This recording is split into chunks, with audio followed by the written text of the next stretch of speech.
I learned how to do data analysis with AI for you. I guess we can call it vibe analyzing. But really though, I took 11 courses on this topic. What can I say? I used to be a data scientist at Meta. I love data. I use data every single day. I'm gonna save you the time and money that I spent buying these courses and give you the Cliff Notes version of what I learned. As per usual, there'll be little quizzes throughout this video, so pay attention. All right, let's go. A portion of this video is sponsored by LTX2.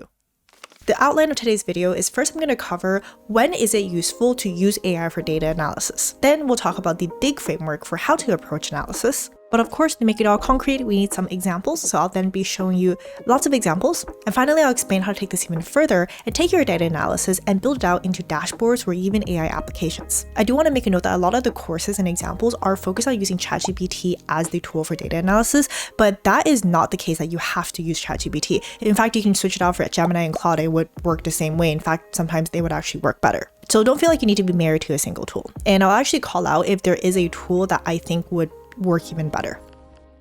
Okay, let's start off with when we should be considering using AI for data analysis. Well, from the course ChatGPT Advanced Data Analysis, Dr. Jules White, the instructor from Vanderbilt University, has an acronym for this called ACHIEVE. He explains that there are 5 different areas that is useful for using AI in data analysis: aiding human coordination, cutting out tedious tasks, help provide a safety net for humans, inspire better productivity and problem solving, and enable great ideas to scale faster. ACHIEVE. Aiding human coordination refers to helping people work better with each other, because people actually tend to be quite messy, and there's a lot of miscommunications, there's a lot of back and forth between people, so there's a lot of room for improvement here that AI can help with. Say, for example, you're in a meeting with a bunch of people and you have this meeting transcript. You can actually put it into AI and say, act as a personal assistant, read the following meeting transcript and provide me a summary of the key points of discussion. This is just an example. I'm sure you can think of a lot of other scenarios where there is a bunch of data that can be analyzed such that you can provide more clarity for humans. The second part of the framework is to cut out tedious tasks. Just as that suggests, it's best to let AI to be able to do things that are very repetitive and boring for people. So for example, say you're hosting a workshop and you ask people to sign up for the workshop and provide different types of information, like what their name is, what their occupation is, which department that they're in, what their interests are. Instead of having to go through this and manually analyze it, you can tell the AI that this is the list of people that registered for my workshop on prompt engineering and ChatGPT. Describe the data in this file. By the way, asking AI to describe data is best practices, which we'll cover a little bit later. But yes, so the AI will be like, okay, this file contains this type of information, it's a CSV file, and it contains timestamp, name, the email, the department, this is a university workshop, how they're using ChatGPT and other tools already, the role that they hold, etc. You might notice that people are filling their department names in a lot of different variations, so you can actually ask the AI, there seems to be a lot of overlap between departments with alternate spellings. Can you list out all the departments and then do some intelligent grouping of them? And then you can ask it to create a bar chart showing the total number of registrations per department. This is the kind of data cleaning and visualization that is pretty mundane, and AI is able to do this much more quickly. Third part of the framework is to help provide a safety net for humans. You see, people often say oh, AI has a lot of hallucinations. And that is true, AI does hallucinate, but people hallucinate too. People make a lot of mistakes, some really, really dumb mistakes. I make dumb mistakes literally constantly. Wrote my name wrong on a form yesterday, for example. So that is why having AI as a backup is actually a really great idea. Say, for example, you're on a business trip and you need to ask for a reimbursement. So you need to generate some invoice thingy and then make sure you have all the fields covered. If you're anything like me, I am not very detail oriented. So I probably will make a really dumb mistake. So as a safety net, you can actually upload this invoice into the AI along with the business expense policy and ask, read each page of the attached business expense policy and see if the attached receipt complies with it. So many other examples of this. Every time you need to submit an insurance claim, you need to read some sort of document, looking at travel policy, whatever.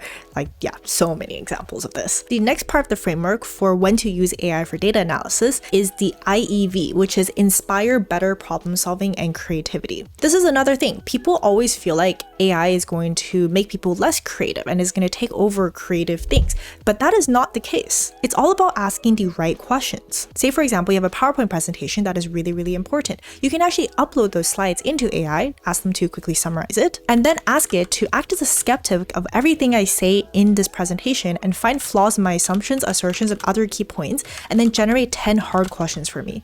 This is a way for you to actually force yourself to think about the questions that you could potentially be asked and come up with better better ways and better solutions for answering them. People are actually very rigid creatures. We tend to think in a very specific way, and it's very hard for us to actually expand past that. So using AI as a tool to help us expand our creativity is actually really, really helpful. And finally, the last part of the framework for when you should be using AI for data analysis is the E, which is enable great ideas to scale faster. Let's go back to that workshop example. You're doing a workshop on prompt engineering, and you have people coming from all types of different backgrounds who are interested in all types of different things and all types of different levels. After you give the AI the sign up form and analyze all the data about your participants, you want to create a cheat sheet for each of them that is most relevant to them. What you can actually do is ask the AI to map each attendee with their specific domain of interest, and then generate a column called ideas that includes the corresponding idea/prompt to put for their cheat sheet. This way, now your CSV file for each attendee also contains a very specific prompt idea that is specific for that attendee, and then after the workshop, you can actually send them an email with their specific little cheat sheet. I'm sure you can see prior to AI, this would have been so hard to do if you have more than just like 10 attendees to be able to come up with like a custom cheat sheet for each person. So whenever you're thinking about if you should use AI to do a certain analysis, you can think back to this acronym. Of course, I haven't yet covered exactly how it is that you should be approaching these analysis, which is what I'm going to be covering next. But first, let's do a little quiz. Please put your answers in the comments. This portion of the video is sponsored by LTX2, the new AI video engine for creative workflows, and this one honestly blew me away. What stood out to me isn't just the quality, it's how LTX2 can finally tell a story. And if you can't guess by my career choice, storytelling is what I live for. Most AI video models just give you short looping clips, a few seconds that look great but don't really say much. LTX2 though can generate up to 15 seconds of continuous video with synchronized audio, which means full monologues. Supervillains also have feelings! Dialogues, or even short scenes with music and natural sounds. It's smooth, coherent, and feels cinematic, the kind of storytelling range that's missing from AI video tools. As someone who's been creating content for over 5 years now, this one really impresses me. You can build short narratives, generate B-roll and snippets, or even cinematic transitions, all with a single prompt. You can now try out LTX2 to create your own AI videos. The link is in the description. Thank you so much LTX2 for sponsoring this portion of the video. Now back to the video. From the course ChatGPT plus Excel, master data, make decisions, and tell stories, there is a nice little acronym for how it is that you should be approaching data analysis using AI called DIG, which stands for Description, Introspection, and Goal Setting. By the way, if you do have a little bit of background in data, like data science or data analysis, it's basically the same as EDA, exploratory data analysis, but specifically for using AI. The first step of DIG, which is describe, it's a way for you and the AI to explore the data together. This step is very important because it helps both you and the AI gain a familiarity for the data and to also notice if there's any issues with that data. This is going to help a lot with hallucinations and issues down the road. So very similar to normal EDA processes, after you upload like a spreadsheet or whatever data it is that you give to the AI, like let's just say like a spreadsheet in this case, you would ask the AI to list out the columns in the attached spreadsheet and show me a sample of the data in each column. For example, if your spreadsheet contains data about different roles and different salaries, the AI would be able to output and say, here are the columns for your spreadsheet along with a sample of the data for each column. So the column name, you could have like salary ID, job ID, max salary, med salary, which is median salary, min salary, pay period, currency, and compensation type. You can already notice that under max salary and min salary, you have NAN, which is not available. This is important to note because hallucinations tend to happen when you have things like missing data or incorrectly formatted data. So if you see something like this, the first thing you actually want to do is to confirm that, is it just that the AI is not parsing your data correctly? So you actually want to go in and see, like, is it actually not available, or is there like a parsing problem? And if there actually is a parsing problem, you want to then tell the AI, hey, you are parsing this incorrectly. This is actually how you should be parsing it. Or maybe the data is just not available. Then you just want to make a note of this for the future. We will get back to that. But first, you actually want to do a few more random samples. Just ask your AI, like take a couple more random samples of the data for each column. Make sure you understand the format and type of information in each column. What we're basically doing here is verifying that the data is being parsed correctly and the AI has correct understanding of each of these columns. You can even ask it, what do you think each of these columns represent? And it might tell you that salary ID appears to be a unique identifier for each entry, job ID is likely a unique identifier for jobs or position, max salary, min salary salary and med salary, not all entries have complete salary data, etc., etc. So this is a way for you to validate that the AI understands what's happening. Also that you understand what's happening. The best way to think about this is that your AI is a very competent but still very junior developer or data scientist or data analyst. So you need to make sure it understands what is the data that it's actually receiving. Otherwise, any analysis that you do on top of this could potentially be wrong. So after you do this, you want to move on to the next step of the DIG framework, which is introspection. This is when you want the AI to start looking at the data that it finished describing and think about the patterns and relationships that exist in the data. This is also another great way to catch any misconceptions that the AI may have. Notice as we're just being like very skeptical all the time. Very important. You can just ask, tell me some interesting questions that could be answered with this data set and why they would be interesting. And it might come with some questions like, is there a relationship between compensation type, for example, base salary and variability in salary ranges? It's saying why it's interesting is that understanding whether certain compensation types like bonuses or equity are more likely associated with higher salary ranges can help employees and employers make more informed decisions about how they structure pay packages. Here's a question that I came up with that could be a red flag. The question is, are there any noticeable patterns in salary data for different currencies if additional currencies exist? So when you see this, you want to think to yourself, oh, like, is there actually other currencies that exist? And you might want to double check yourself to see if there's actually data that is not USD. In this case, there actually are no other currencies. So that's when you want to tell the AI all currencies are actually listed in USD. So it knows that information moving forward. If you catch your AI asking questions like these, or you catch your AI like asking questions that you know cannot be answered by the data set, and ask it to generate some more questions that can be answered from the data set. In this way, you're really helping the AI and yourself make sure that you really understand what's happening in the data set. It's also actually quite a good exercise because sometimes AI will come up with different things and different analyses that you might have not have thought of doing. I know this might seem a little tedious and you just want to skip to like making graphs and charts and doing analyses, right? But do not skip these steps, okay? Trust me. Because like that's the thing with data. It's one of those things where if you mess up, it will just propagate throughout your entire analysis. So it is really worth the effort to actually make sure that everything is understood correctly.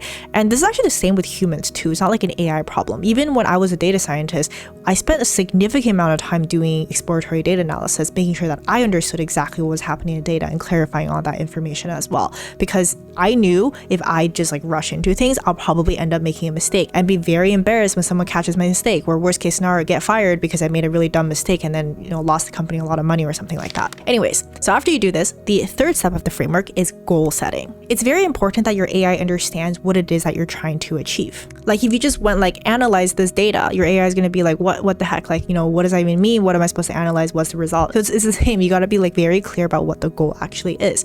So you could tell the AI, my goal is to answer a couple of these questions, the questions that, it generated previously, and turn them into a really exciting and interesting report to post on LinkedIn. This really helps provide context because then your AI is able to do this analysis and then is able to do things like give you LinkedIn ideas, how it is that you can put it together in the form of LinkedIn. This is going to be very different if you were actually analyzing this data in order to, do something very serious, like generate like a report for your boss. This is also just part of good prompt engineering practices. So if you do feel like you want to brush up your prompt engineering a little bit to be able to be more clear about what it is that you want, I do recommend that you check out a video that I have over here, which covers the foundations of how to do good prompt engineering. So check it out over here. Anyways, whenever you have a data set that you want AI to help you analyze, it would be really helpful for you to go through this DIG framework. It is a really great foundation and you can build on top of this as well. Now, all the stuff that we talked about earlier is pretty standard for if you're doing any type of data analysis using like Excel, Python, SQL, or whatever. It's just like maybe more convenient doing it in a conversational fashion with AI. But there are certain things that you can do with AI that would be extremely difficult for you to do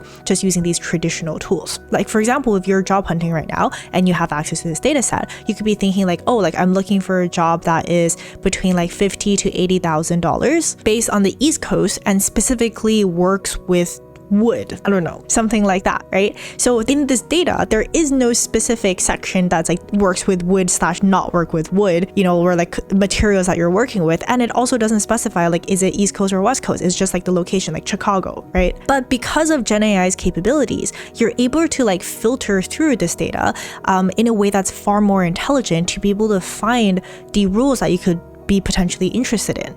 This would be so hard to do if you didn't have Gen AI. And later on in the video, I have a lot more examples, which I'll show you like Gen AI specific, really cool data analysis things that you can do. There's also one more thing that I thought was really cool in this module of the course, which is the idea of traceability replication. I thought this was like super clever because a major issue that people face when doing traditional data analysis is that they would like come up with some sort of thing and then it would be stuck in like a Jupyter notebook or like whatever.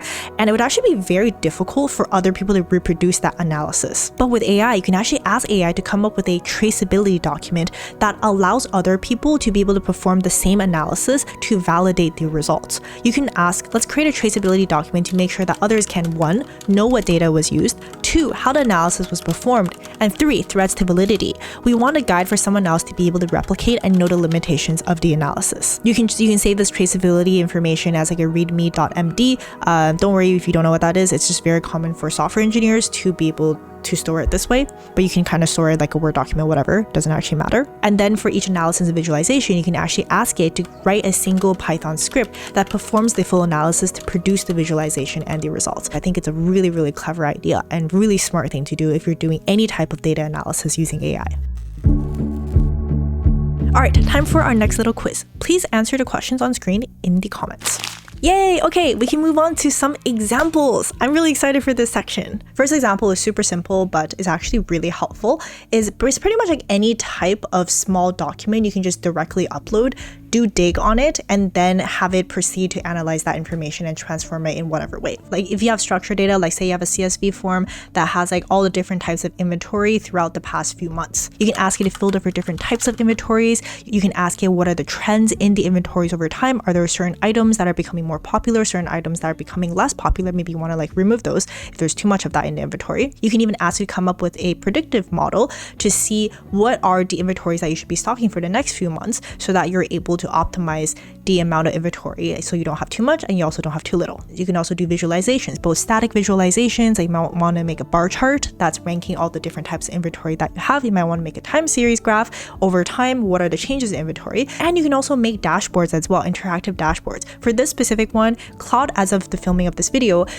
is a lot better than the other models to create interactive dashboards. It also usually is the best at writing the code as well in order to do the analysis, and it tends to hallucinate less. Again, this is at the time of this filming, so I don't know if this is going to change in the future, but just FYI. AI data analysis with different media forms is also a really cool application. For example, you can have like a video and you can ask it to extract 10 frames from this video evenly spaced out from 1 second apart. Then you can ask it to take these images, resize the images, make it like 300 pixels wide, and say convert it to grayscale and increase contrast by 30%. You can ask it to do things like combining the images to animated GIFs that flip to the next image at 1 second intervals. You can ask it to turn the images into PowerPoint presentations and then catalog all of the images into a CSV file with the name of the image and the name of the movie file that the image was extracted from and the operations applied to it. So really, really cool that you can manipulate multimedia using AI. Prior to AI, this would have been so difficult to do. Another example of data analysis using AI is by automating things using zip files. Zip files are very, very convenient and they're amazing because not only are you able to put a lot of different files into a single zip file, you're also able to maintain folder hierarchy in the zip files themselves, which means that you can actually zip together a bunch of different files together and ask the AI to mass analyze them all together. So you can have multiple Excel files that you're telling it to combine and search or do whatever with it. Then afterwards, you can zip it all back together and then send it back to you. Also great if you need help organizing different files. You can ask the AI, 1, I want you to help figure out what is in them by opening and reading each one to create a summary. 2, I want you to propose a folder structure that would better organize the files. 3, I want you to propose better naming for each file using just A to Z and 0 to 9, keeping the extensions. And 4, when you have all of this done, show me your proposed folder structure and name. Then it's going to do that. And then finally, once you're happy with it, you can ask it to zip everything up again and then send it back to you. And voila, everything is well organized and beautiful. And the final example I'm going to show from the course is a little bit more advanced, but so cool. This is when you can actually turn conversations into software programs. Let me explain. So say, for example, you have like a sequence of analyses that you did, right? Like, for example, maybe you have like some sort of movie and then you ask it to get like 10 frames from this movie, spaced 1 second apart, maximized it, I don't know, like did some photo manipulations on it, and then combine them together and then generate some descriptions for it and then put them all together into a CSV file. You can then ask the AI, turn this process into a Python program that I can download and run on my computer and provide the paths to the documents as command line arguments. Zip up the program for me to download. And then it can literally go and actually like write a script that performs all of these different steps and then put them all together in an executable program. That is so cool. You can literally do this for any sequence of analyses that you do. You can just like automate it like that. At least for me, that blows my mind. That is so cool. All right, I can literally go on forever, but I'm gonna stop for this section for now. And I'm gonna put the next little quiz onto the screen. Please answer these questions and put them in the comments. Okay, so I wanted to include this final section because I wanted to make sure that you understand that just doing the analysis using AI, you don't need to stop there. There's actually so much more that you can do on top of that. From the examples that we've already seen, we can take this data analysis and then use it to generate emails, use it to make like social posts, use it to generate reports, PowerPoint slides, even build software programs and dashboards. But that's not all. You can even build full-on applications based upon these analyses. And no, you don't actually need to know how to code. You can just use vibe coding. Say you've analyzed a lot of traffic data, you can actually make this into an application that analyzes real-time traffic data and then gives alerts to people or generates reports based upon traffic incidents. You can have application that's able to take videos and blur out people's faces or like different identifications within the video. Here's an example of an investment research AI agent that people who join our AI agents bootcamp will build that has an entire database with information about investments. And it has this interface where the user is able to ask it specific questions and it will analyze that data to generate certain types of responses, conversations, and reports. Yeah, there is so much that you can do. Data truly is power, and being able to analyze and harness that power by using AI just opens up so many possibilities. All right, I'm gonna stop here. If you do want to dive into how to actually build out these like applications, agents, and things like that, I'll link a few videos in the description that you can check out that goes into a lot more detail about how to do this. But for this video, I'm gonna end it for now. I really hope that this was a very helpful video for you and you have lots of ideas for how to analyze your data now using AI. Vibe data analysis. As promised, here is the final little assessment. Please answer the questions on screen and put them into the comments. Thank you so much for watching until the end of this video, and I will see you in the next video or live stream.